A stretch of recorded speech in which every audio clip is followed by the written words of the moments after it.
Welcome to the channel. Here we master tricky words and their pronunciations. Today we're tackling the word excessive. It might seem a little tricky, but by the end of this video you'll be able to pronounce it with confidence. The correct pronunciation is ik-says-ev. Let's break it down. First we have ik, which sounds like ick in sick or quick.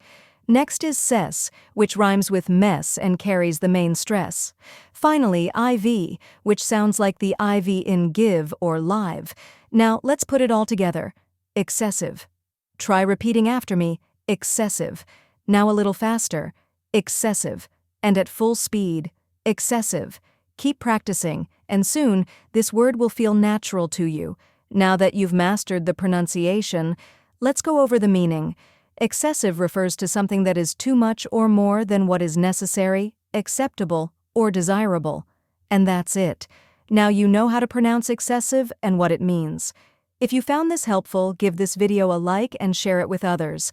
Comment below with any tricky words you'd like me to cover next, and don't forget to subscribe for more pronunciation guides. See you in the next video.